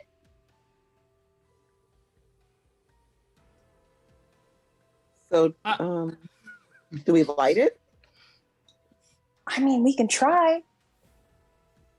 You know what? I'll be right back. Alice, go outside. Okay. Yeah, you absolutely can go outside. Okay. She's gonna grab a change of clothes. And she's gonna see if she can, and I forgot. Can she see the lighthouse? No, you can't really see the lighthouse from here. It's a little farther away. Also, as a reminder, you can always roll gut feeling if you're stumped on anything to get a hint if you roll well enough. Oh. Can I try gut feeling? Absolutely. And also, I want to grab a big sweater for Julie. Okay. Just because she's probably going to be cold since the house is cold. Yes, the water was freezing cold as well, so that's probably smart. Okay, what did I get? 19. So gut feeling says it's probably not the literal lighthouse. It might be like recreating the situation and then resolving it, more of a symbolic ritual rather than a literal go light the lighthouse. Okay. After I get changed, I'm going to come back in with the big sweater and I'm going to explain that. Okay. And it was a fall from the lighthouse that did him in? That is what Eli believes, yes. Oh, right, because I forgot I not won on that. Okay. So there's a roof, right? There is. There's not really a roof access from inside the house, but there is a fourth floor that does have a balcony, and there are some front-facing windows in the bedroom. And the balcony is sort of, or sorry, I had that backwards. Back-facing windows in the bedroom, and the balcony faces the front of the house. Okay. So, since Eli believes that this was a case of him falling from the lighthouse, Eli will workshop this. Okay. The fit. I'm gonna pop down to the garage. Family have a ladder or anything? There is a ladder, but it's not like one that's gonna reach to the top of this building. It's more of just like the standard household ladder. All right, balcony will have to do. Also gonna need something to light, like a light and say a lighthouse. Okay. Oh, I have candles. You do have candles. So- Could I get a sight roll from you as well? Sure. Sight. Oh, wow. Okay. Nat 20, nice. So that will make it a 33 instead of a 23. And there is actually some wow, what are words? Gas lanterns. Little like not butane. Is it propane? Kerosene. That's the word I'm looking for. Kerosene lanterns in the garage that look like they are functional, and a box of emergency candles on a little like work table at one end of the garage. I'll take some kerosene lanterns. There's like Two. 3 of them. I'll take 2. Okay. The owners won't mind.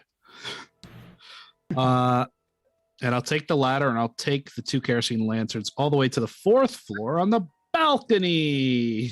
All right. While you're doing that, I'm assuming Alice is able to get changed and give the sweater to Julie. So what are the 2 of you doing while Eli is going to the garage and doing all of that?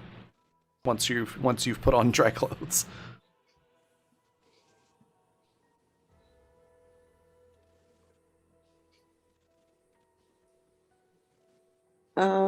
I don't think there's anything in particular that Julie would like to do.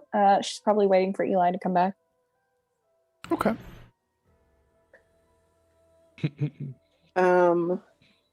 Alice is just going to look around the hallway to see if there's any other clues. Okay. She's patient, but she's had so much caffeine she can't stay still. All right. Yeah. Nothing really else seems to be noticed there. Everything seems pretty unremarkable at the moment. Aside from Eli passing the 2 of you with a ladder and some lamps. Should we follow him, Julie? Julie nods and she just starts to follow after. Okay.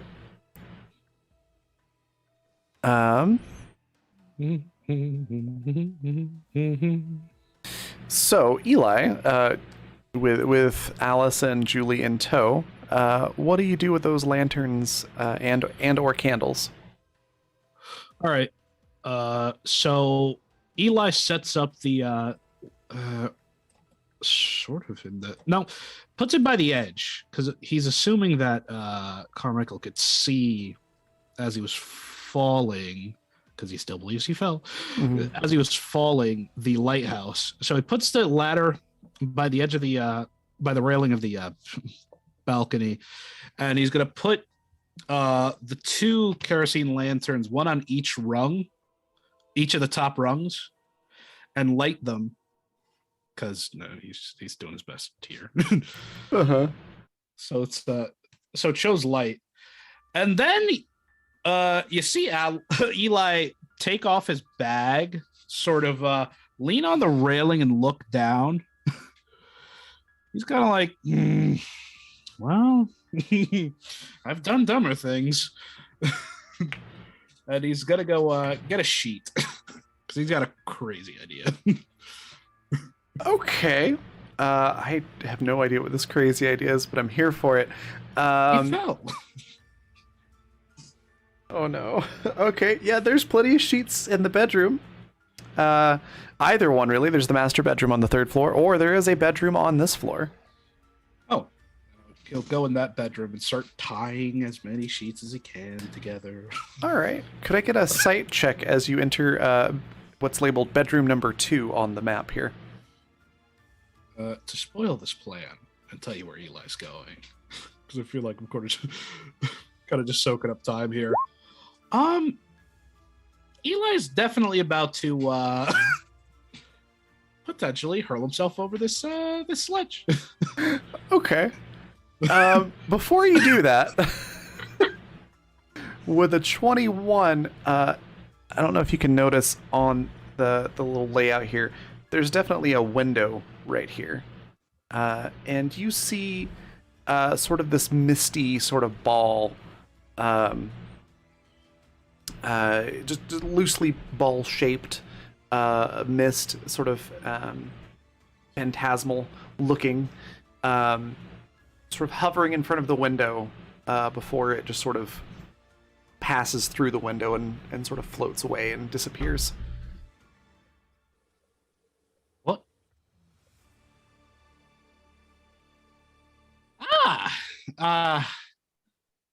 Do I think it was a ghost orb? Definitely not a ghost orb, Okay.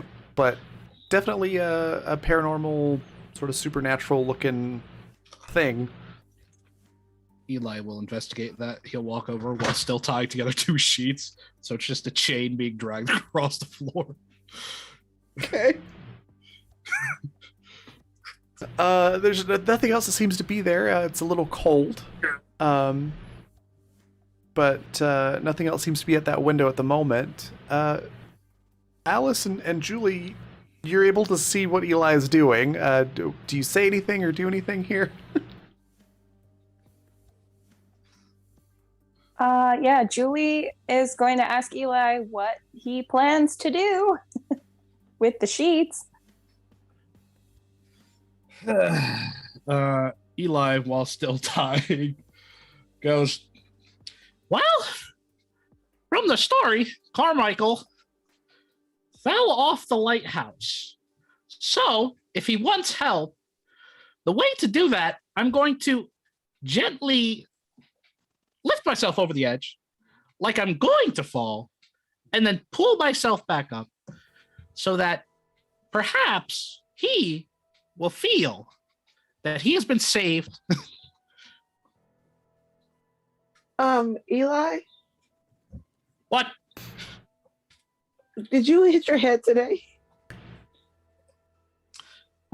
That's pretty rude. I'm not gonna lie to you. That's actually very rude.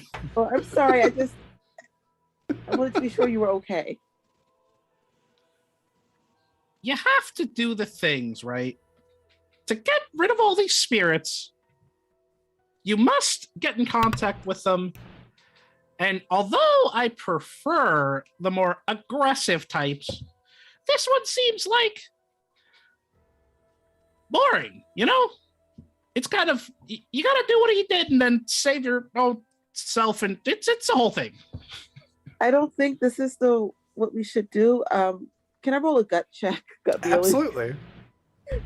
Well, we are not doing. I am. Well, While Alice does that, Julie speaks up and she says, Eli, while I appreciate the gusto here, I think you might have gotten it a little bit wrong. I don't think that he fell off the lighthouse. A lot of the stories seem to say that he was actually locked in the basement.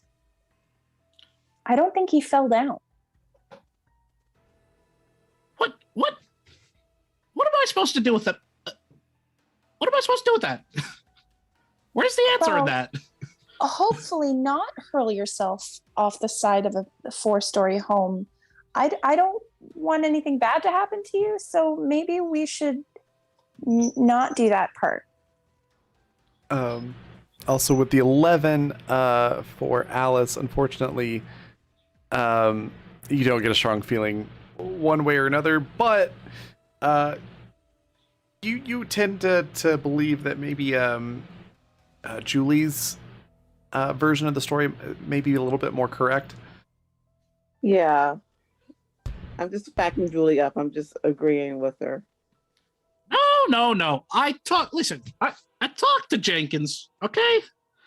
And he's a very reliable source. This guy's not reliable at all. He's a very reliable source. Wait, Jenkins? Yes. Talk to you. Did you I don't know if Jenkins was the best one to talk to. He's never led me wrong. I've got some stories to tell you when we get out of here about that whole thing. Well, he died locked in a basement? Yeah, according to that story, he was locked in the basement somehow and ended up drowning down there. So there's a basement here? Is there a basement here? There is not a basement here. I don't really. What are we supposed to do with that? I don't think it has so much to do with the way he died, more so than he did show me that the lighthouse wasn't lit up. So I feel like maybe, I don't know, it could be a sense of guilt because according to those stories, because he wasn't there to light the lighthouse, there ended up being some casualties to do with ships that didn't see that indication that the shore was as close as it was. So some things ended up happening there. So maybe it has more to do with the sense of guilt or the regret of not being able to do that. Did he know anybody on one of the ships? That is something that you could ask them with a spirit box or a Ouija board if you wanted to. Okay, I don't have either of those. I think the Ouija board's still in the dining room, and Julie has a spirit box. Does Julie's spirit box work? Yes, it has started working again. Okay, Julie takes out the spirit box and turns it back on. All right. It crackles to life, cycling through the different radio frequencies. Julie motions for Alice to go ahead and ask her questions. Hi there. Did you know someone who passed away on one of the ships? There's a pause, and then it's really hard to tell exactly what's said, but after letting it sort of process for a second, you're pretty sure it says something like wrong question. Okay. I'm gonna look to Julie for help because I can't think of what else the word is. Sorry, I'll be right back. Just give me 1 minute. Okay. No problem. Also, a couple of fun comments from chat that I missed earlier. Talking about the bathroom with ocean view, the dream come true. That was pretty funny from Econorlax. And yes, I really have conditioned all the players on this channel to be very careful. So while Alice is talking, she's like doing her hair. Oh, that's great. She's always doing something else while she's doing these things. She's obviously trained, but she's like always doing the weirdest things. Like I think she's got one of those like portable hair curler things. She's just like pulled it out and she's like curling her hair. Oh, I love that. Eli probably is just shaking his head at her.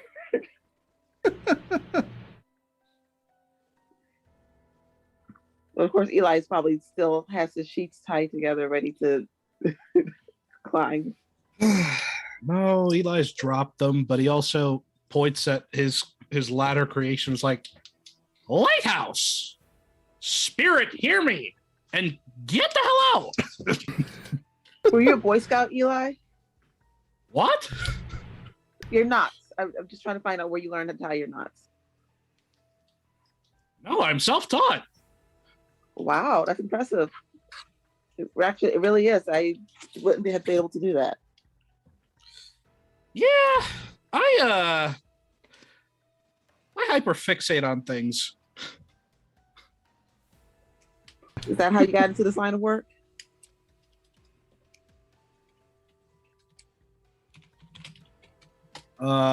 Eli's eyes kind of glaze over. And then he just sort of says, let's just say,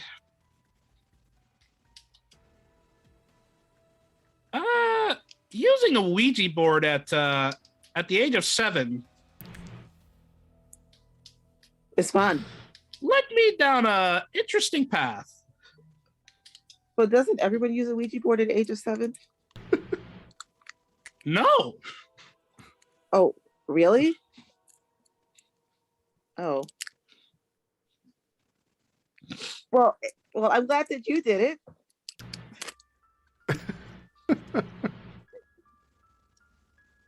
Yeah, glad. I'm sure it'll be fine. Woo! Quite the trip. I mean, a Ouija board is a nice childhood thing to learn how to use when you're a kid, so that you know how to deal with things. Perfectly normal. Okay, so Eli has a new idea. Okay. Seeing as there's water in the tub, Mhm. he's gonna look for some paper. Okay. Yeah, you're able to find some as you look around the house. And he's gonna fold a paper boat. Okay. By the way, have we decided on what ghosts is? You have not. Oh, whoops. I'm looking for the solution without the answer.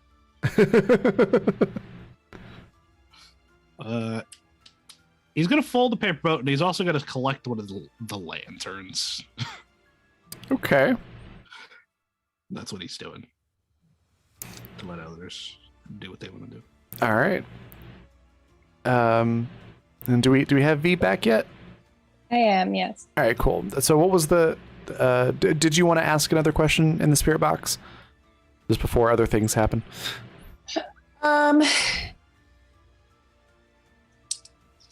Julie asks, do you feel regret that you weren't able to light the lighthouse? There is a very short and staticky yes that comes up on the spirit box.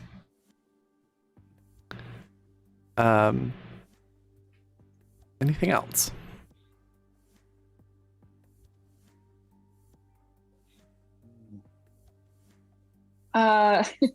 Nothing comes to mind immediately. Okay. So Eli doesn't know what sorry. ghosts is. But over the table, we know that it's not a well, I guess the characters do also know that it's not the actual lighthouse that we have to deal with. It's something Correct. else. Correct. Okay, so just before we continue here, just based on the notes that I have, can we just take a moment to discuss what type of ghost we think it is? Sure. Yeah. Okay. So what I have in my notes here, let me just go through what I have and you guys can tell me if you agree or not. So we did have freezing temperatures because we saw the breath, right? That is correct. So that gave us 6 things to start off with. Mare, Ure, Phantom, Demon, Wraith, and Banshee. We did have, obviously, the Spirit Box, which is Poltergeist, Jinn, Oni, Mare, Demon, and Wraith. So the only common entities then between those 2 things would be the Mare, the Demon, and the Wraith. Would you guys kind of agree that it's high fear? Because with some of those failed rolls, you guys were getting 3 fear at a time. Yeah. I think so. Okay. And then do you think we counted as frequent discipline checks this time, or do you guys feel like it was relatively normal? What kind of where do you think it falls to? We've had to roll a discipline check almost every time, haven't we? For the most part, I think, especially when spaces that we know the entity was present when we decided to do things. Yeah. So if we want to count that as frequent discipline checks, then with the high fear and the frequent checks, the only other thing that would be in common through 1, 2, 3, 4 of these things is a demon. But that's the whole story. I don't know about the because a demon wouldn't feel regret about not turning a light on. Well, it didn't write in the book. That is true. And I will give you this as well. For Eli, since you went past it a couple of times, it still had no writing in it. Still had no writing. And we've ruled out mayor. So what could we what answer could we change to help us narrow this down a little better? Like if it wasn't a frequent fear check, but I think it did feel So like if we got rid of the frequent discipline checks, then the one that responds to all of these, so it would be a mare. Mare would be common between all of them if we took out frequent discipline check. Mayor's try to inflict as much fear as possible. Couldn't that be the same thing as frequent discipline checks, just worded differently? I think so, and I think the type of monster fits too. I mean, I know we just went through that. I mean, aside from the EMF, mares also affect electronics. I don't know if you want to count flickering some lights as affecting electronics. And remember, Alice did use the EMF, and it was at 4 out of 5. Yeah, but I think typically to set off, like to check off the EMF box, it has to be a full 5. That is correct, yes. Yeah, okay. Typically, like if there is some sort of activity, it will register, but an entity that affects that specifically will bring it up to a 5. Yeah. So it wasn't an EMF. Well, we cell phones and spirit boxes are also electronics, just as a little note. And Alice did turn off the spirit box. Well, she has her phone. Is it still dead? Yep, it's still dead. Okay. It's a little soggy. Phone dead, spirit box. I think it's a mare. Yeah. Think of the only thing specifically that we didn't really get for a mare was ghost orbs. We did see a ghostly round sphere. Yes, which was I will confirm that was not a ghost orb, but yeah, the ghost orbs have not been checked for yet. Yeah, and Julie does have the tripod with her. Okay. Other than that, yeah, there's nothing really else for Mare. And given the fact that Raven did so kindly clarify that spirit boxes and cell phones are electronics, if we want to count the discipline checks as having been steady and par for the course for what we've been doing, like we haven't had random discipline checks coming up. It has been directly in response to things that we have decided to do. Like the rooms have been like underwater. We decided specifically to go into the bathroom, just specifically to stick my hands in the tub and things like that. So I'm willing to take that out and say that it's a regular amount of discipline checks, and then that way it would kind of turn it towards Mare a little bit more. How you guys feeling about that? I'm worried it doesn't fit for some reason, but if it's more, then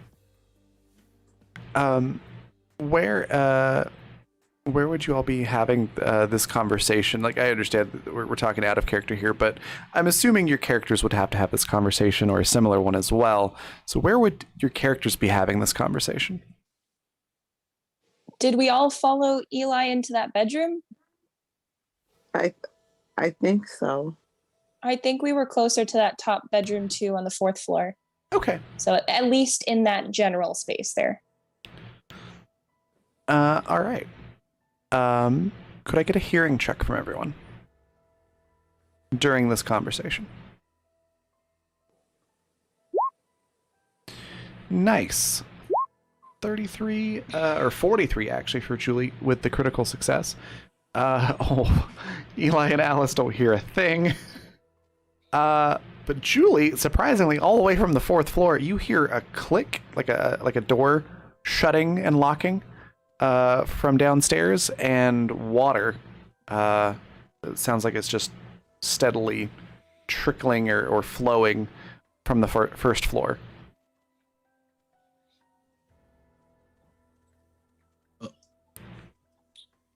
Julie will relay that is what she's hearing, and then make her way to the 1st floor. Okay. As you are in the stairwell on the 1st floor, you can see that the front door has been shut, and there's probably about 6 inches of water on the entirety of the 1st floor, and rising.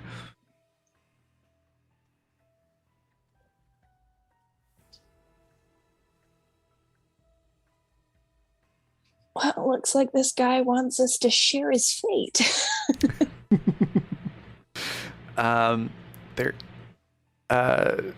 There is always the option of a gut feeling check as well, just as a reminder.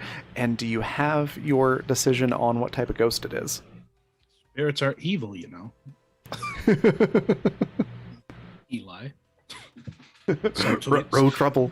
That is correct. Subtweeting Julie. Amazing. I'm gonna stick with Mare on this one, I think. Okay. Yeah, Mare sounds good to me. So you can. Yeah, sounds All right. Final answer. Final answer. That is correct. It is a mare. Oh, thank God. So you do have that information. So now you can try to either exercise it or get it to God, words are hard today, or have it be put to rest. Any gut feeling checks anyone wants to make, or guesses as to how to do that? I'll take a gut feeling. Me and I'll too. take that feeling too. Okay. Julian sends shit. Eli with 21. Okay, so Eli, you're the one that kind of gets a feeling about it, and as you're thinking about your little makeshift lighthouse on the 4th floor, kind of have the realization of, like, you know, lighthouses shine light in more than one direction, and Twilight too. and there is that little ball of mist that seemed to be indicating something about that window in the bedroom.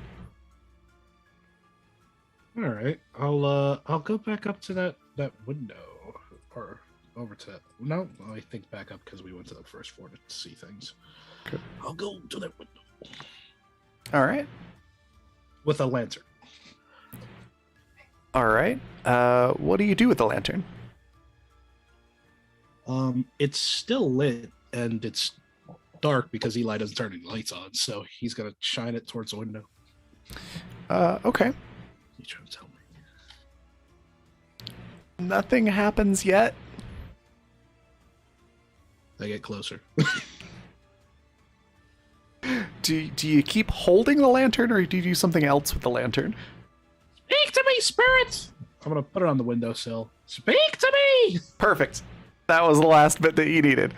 As you set it on the windowsill with the lanterns on the balcony and the windowsill replicating a lighthouse, the house starts to warm back up, and the sound of water coming in on the 1st floor stops.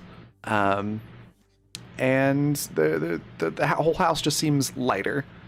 Does anybody look at the 1st floor again? Yeah. Yeah, I think Julie is still close to the landing between the 1st and 2nd floor. All the water is just gone, and the door is unlocked. Okay. And you get the sense that, yes, you have completed what you came here to do, and that is all the ghost needed, was to have someone basically complete a ritual to simulate the lighthouse being lit instead of staying dark. Good, because Eli's next idea was to... Never mind. Was Eli going to do an arson? No. Eli was gonna. He folded a paper boat because he was gonna float it in the bathtub, and then light a lantern at the end, like on the sink. That's adorable. Actually, I love that. But no, that was not what he needed. So, since you appear to not be in danger any longer, and the house seems to have been freed of any ghosts, what do you do to wrap up your investigation? The evil has been dispelled. Score 2 for Eli. The hammer breaks them down. I'm not really feeling that one. I'm gonna work on it. We're taking score? I'll just when we're on jobs together. Oh, okay. Well, I got 10 points. What? Yeah. We've only been on 2 jobs. I know.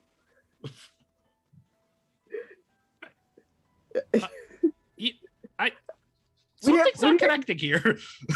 Well, you didn't define the rules for me, so I'm just giving myself points. Look, I have 2.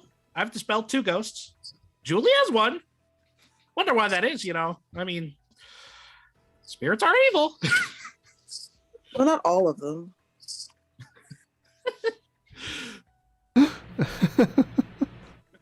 Eli just gives you like a, yeah, okay. Another night's work.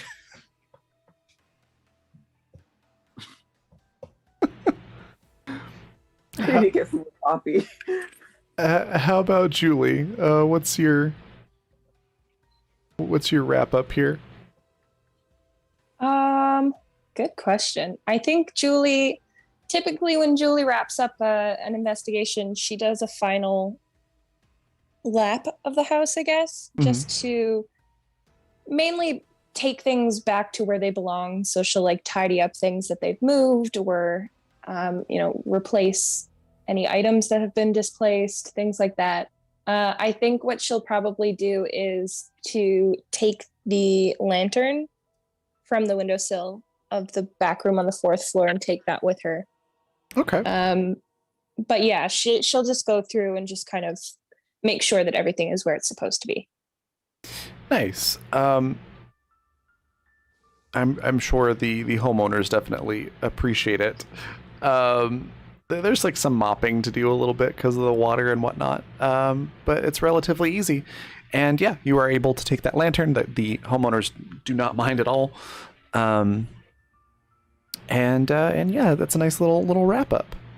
I have the feeling that Julie just does like a, when on like ghost hunting shows, people bring footage and stuff back to the people who invited them. I feel like Julie does a little powwow like that with homeowners and stuff after investigations that she's been to, just to be like, hey, like this is what happened. This is the information that we got. This is what we think the entity was, and she'll probably just like, give them some money for the lantern that she took. All right. I think that Alice she probably lost something there. She just seems the type to drop things and lose them. Was it the flooded phone? Maybe. I think so. Set it down the last time she checked it and forgot about it. I imagine 2 or 3 months later, like it dries out completely and starts working again magically, and people are like, why is this phone here? Who's calling looking for Alice? Probably. She probably gets a new phone number each time too. Amazing. All right. Well, unless there's anything else anybody would like to do, I think that's a good place to wrap it up there. I do want to do one more Eli thing, Absolutely. which is at the end of every case, before he leaves the house, he always pulls out the Ouija board and just spells out "I win" and then backs it away. I will not be surprised when Eli dies in the most excruciating way. He's so diametrically opposed to Julie. Oh my goodness. I just need to see something. Let's. Oh, no. Why? I just need to see the number of like shadow people that live in Eli's house based on this new information. Oh, guaranteed. Oh, there's like 17 in Eli's house. That sounds worse than Alice's stalker. Yeah. If Eli dies on any of these missions, there's an army waiting for him. Yeah.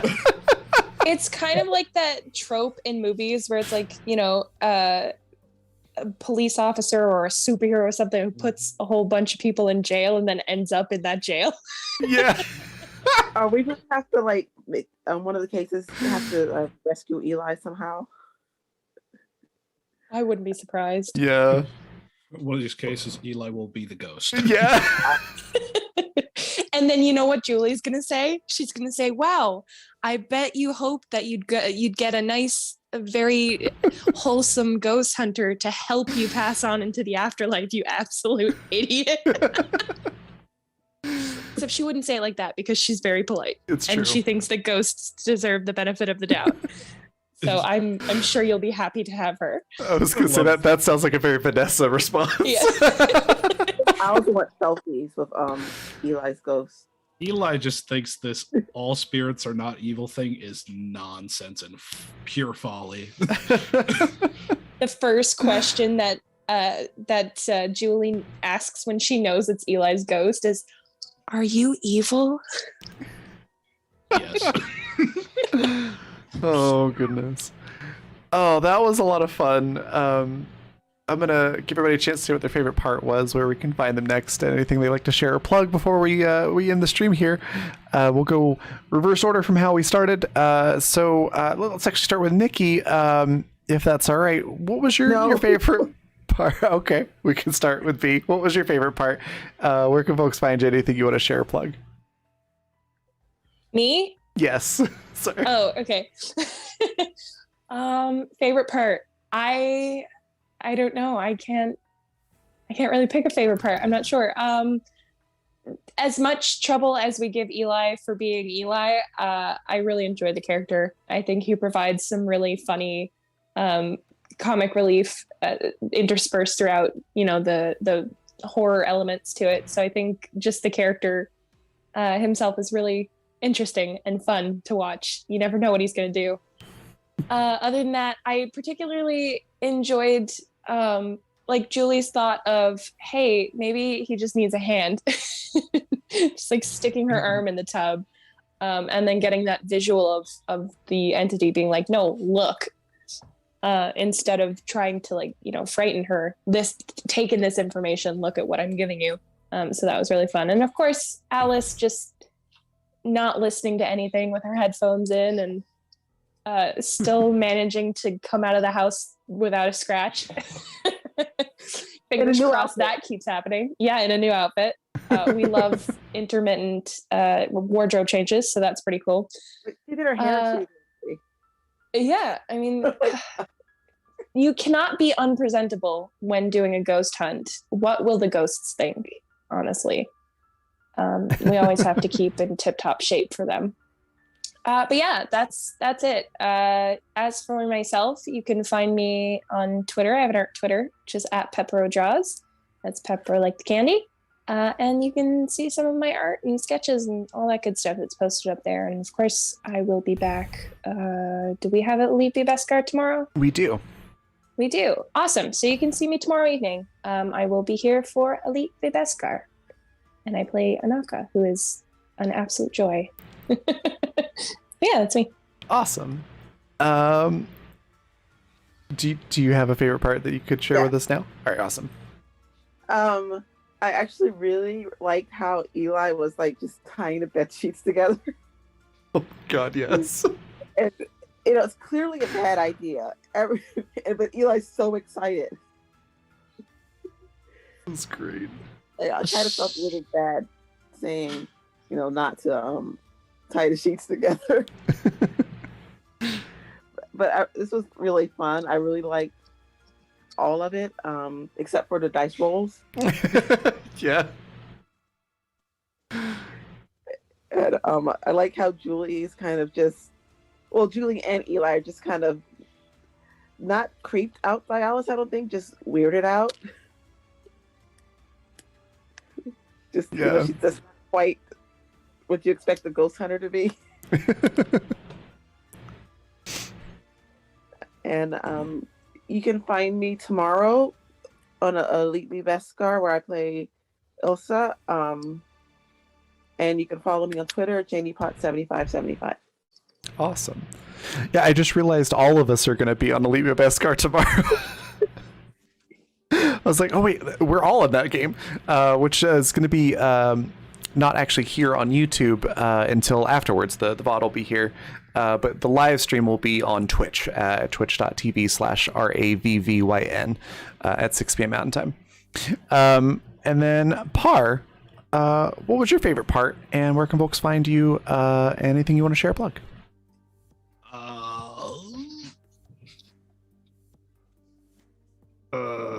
Favorite part. Actually, it's right at the beginning when Alice showed up, and since her and Eli haven't really interacted before, just try to give him a coffee. And he's very much like, oh no, I don't consume anything on the job, because who knows what a spirit might have done to it. In the domain of spirits. So it was an amusing little. Alice promises that she's not a spirit. I know, but once you bring something into a spirit's place, you never know. So that's my favorite little bit. Absolutely. Eli also absolutely. Simplest answer is usually the correct one. But yeah, you can you find me next tomorrow. Also on Elite Me Beskar. Surprisingly, it's 2 characters, Grakus and Zadu. Well, maybe. Yeah. Grakus is still, hanging out with his buddies, totally not torturing them, Yeah. Spreading his dark influence from just simply spending time around them. KOTOR 2, love you, but seriously, what the? Yeah. Awesome. I guess that just leaves me. My favorite part. I really enjoyed everyone's reaction to the master bedroom, the underwater auditory effect, and how you tried to figure out how to get around it, and sort of reacted to it. That for me, I don't know what it is, but that for me is particularly terrifying in horror movies and things like that, is when suddenly it's not so much a sound or something like that. It's just there's no ambient noise. It's just silence. And that to me is super scary. So I enjoyed getting to throw that into a game and then seeing how you all reacted to it. I also really enjoyed Julie's I'm going to try and help the ghost, and being able to have Jacob sort of show her this look, it's the lighthouse. It's not me. It's the lighthouse. I enjoyed that. And of course, Eli is always amazing. And it was very amusing with Alice with the phone and being completely just nonplussed at everything. It was very, very fun to watch and run. So those are my favorite parts. Where you can find me is, as mentioned, tomorrow at 6 p.m. Mountain Time over on twitch.tv/RAVVYN for Elite Me Beskar. It is a Star Wars campaign where we have, I think we're about 50-50 now on Mandos and Force users. And it's set in an alternate universe shortly after Return of the Jedi. and it's been a lot of fun. Our party got a device that lets them track pretty much anything that you can put into it. So as long as you have one of something that you're looking for, it'll help you track it across the galaxy. It was a pretty neat little thing.